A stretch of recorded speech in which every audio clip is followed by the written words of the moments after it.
How's it going, guys? And welcome back to another one of these spontaneous TJ radio is what I call it. But yeah, welcome back anyway. And this time around, I just felt like talking to you guys in English because it would be, I hope, rather a shorter topic today.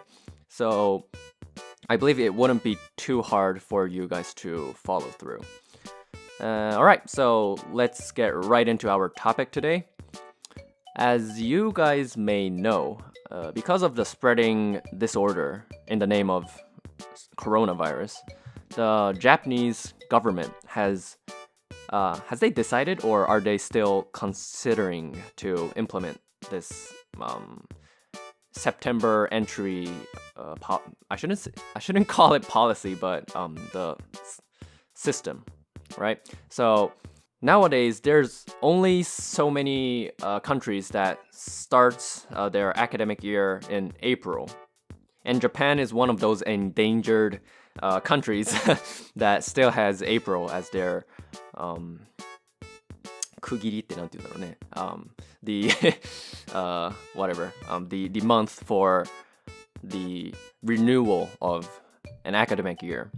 And this has always been a problem when students came from abroad.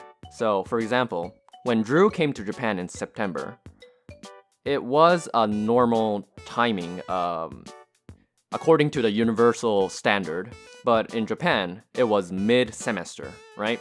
So, a lot of the courses and a lot of the documents he had to fill in was not really smooth.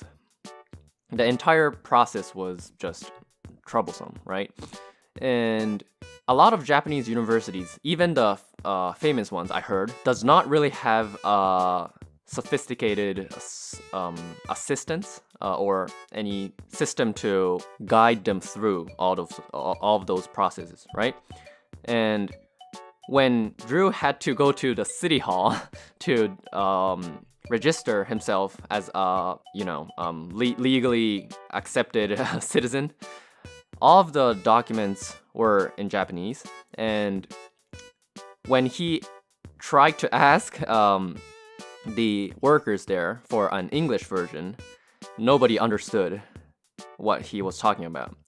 So I don't know how he managed to do it when he first came to Japan, but when he was trying to move out of Japan, which is right before when I followed him back to Iowa, because I was more than happy to help him out, I went to the city hall with him to undo all the registration he did at the city hall. And at the end, we found out that there was an English version of the document.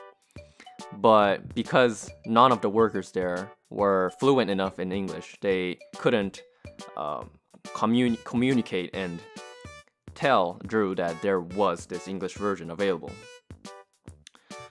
And yeah, so that is only one of the many problems a lot of foreign students are facing in Japan, right?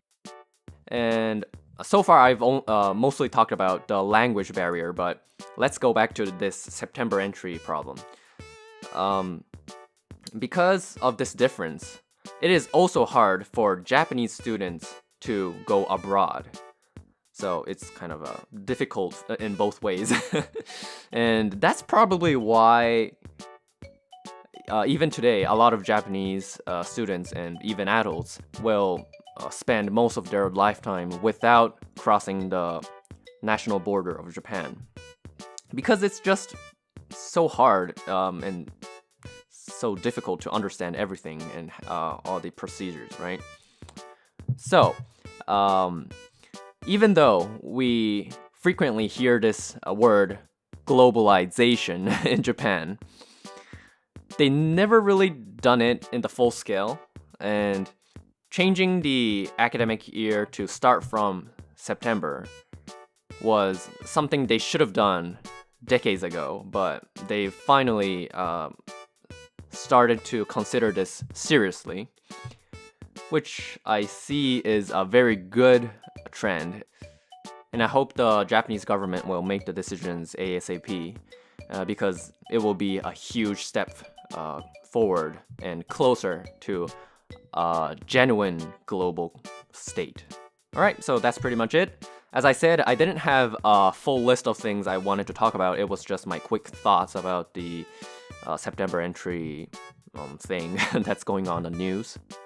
And I just thought it was interesting for such a conservative country like Japan to change their mindset because of this spreading pandemic. So yeah, at least there are some bright side to this historical disaster. Alright, so thanks for watching, or rather, I should say thanks for listening until the end, and I'll catch you guys soon in the next one. Bye bye!